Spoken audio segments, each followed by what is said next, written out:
풍천소추, 짝을 소라고 쓰여 있으니까 괴 이름부터가 별로 안 좋아. 전혀 그런 거 개의치 마시고, 괴사가 안 좋을지라도 효사가 좋으면 괜찮아요. 또 내가 불협자인데 협자 글귀가 좋을 수가 있고, 협이 나쁘고 불협이 좋은 글귀도 있거든요. 그 대운의 흐름에서 좋은 글귀가 나오면 그것은 또 좋은 것이고, 안 좋은 것이 나온다고 해서 그거에서 막 매몰되지 마시고, 아, 나는 이런 것이 필요하고 나는 이렇게 해야 되는구나를 훨씬 더 명료하게 미래를 준비할 수가 있는 것이죠.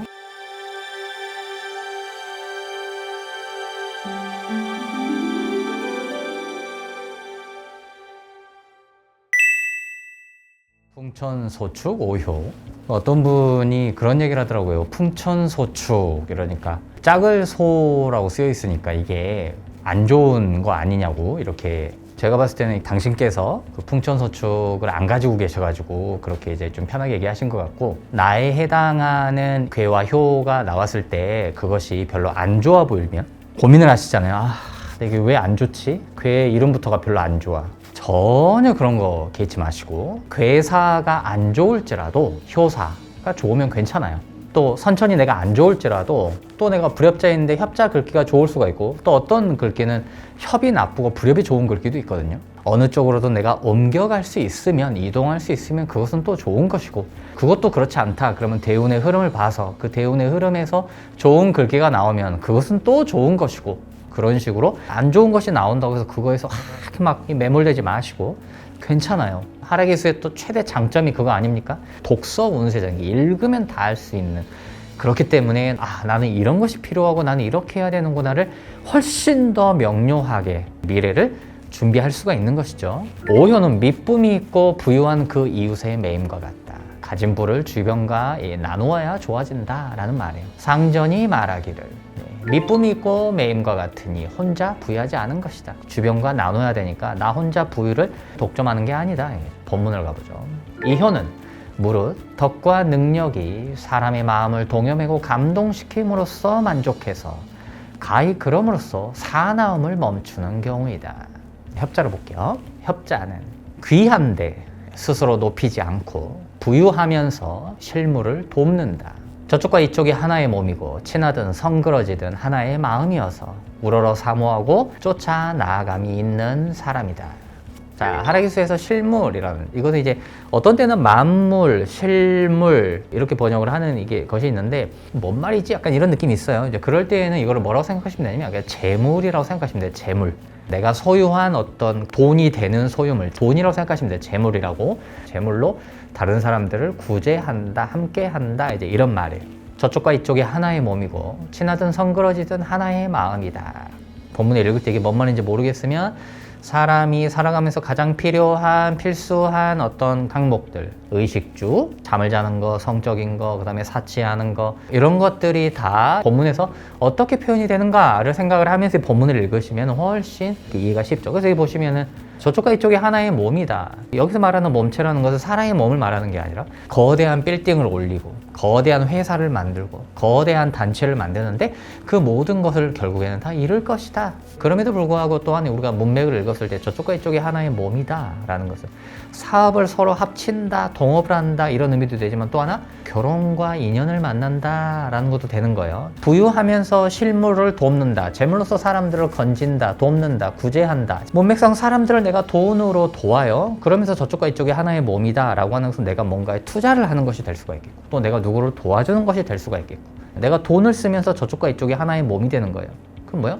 아, 내가 돈을 쓰고 어떤 활동을 하면서 결혼할 사람을 만나는 거구나. 우러러 사모하고 쫓아 나아감이 있는 사람이다. 사람들이 우러른다, 어떤 지역에서 뭐 사람들이 밀어 올린다, 이런 식으로 사람들이 뭐 이렇게 보여진다, 뭐 이런 글자들이 나오면 실제로 우리가 현실에서 보면은 최소 인플루언서가 된다든지, 우러러 사모한다면 사람들이 높여준다. 알만한 사람은 다 아는 정도는 되는 그런 것이죠. 시작이 귀한데 라는 말로 시작을 하기 때문에 일단 협자인지 불협자인지는 되게 분명하게 태어나자마자 갈릴 것 같아요. 상황이나 환경을 봤을 때. 불협자를 한번 봐볼게요. 불협자는 비록 혼자 힘으로는 스스로 떨침을 얻지 못하나 또한 반드시 부유함에 의지해서 쓰임받음을 얻는다. 혹 돕고 거두는 힘을 얻으며 품팔이하는 일꾼의 복을 담당한다.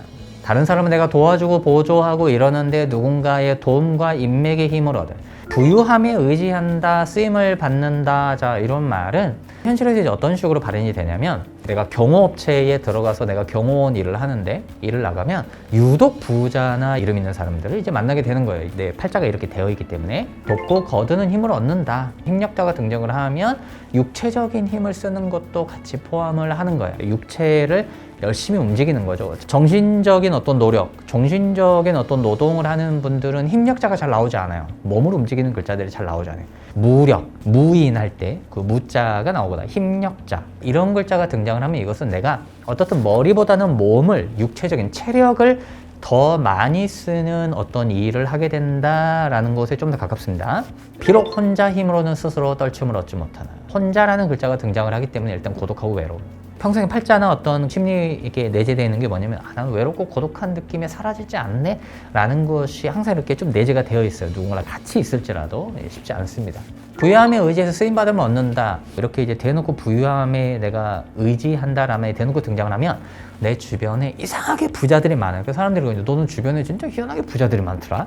너는 친구들을 만나고 사람들을 만나러 다니면 너보다 훨씬 잘 사는 사람들을 잘 만나러 다니더라. 자, 이렇게 이야기를 하는 것이죠. 나보다 돈이 많고 부자인 사람들을 많이 만날 일을 할 수 있는 또 하나 직업 중에 하나가 뭐냐면은 보험을 하시거나 투자를 이렇게 권유를 하거나 이런 일을 하시는 분들도 이제 마찬가지로 이 문장이 많이 나옵니다. 부유함에 의지한다 이런 이제 문맥이 나왔을 때 한 가지 주의하셔야 될 건 뭐냐면 지나치게 눈이 높아지고 지나치게 꿈을 크게 갖게 되는 경향이 있어요. 이런 분들이 보통 주변에 보면 부자들이 너무 많고 나보다 잘나는 사람이 너무 많고 그리고 이상하게 그렇게 잘나고 부자인 사람들 그런 사람들이 나하고 이렇게 친하려고 하고 가까이 다가오는 게 이상하게 현실에서 자꾸 그런 일이 생긴단 말이죠. 그러니까 나도 모르게 자꾸 이게 눈이 높아져요.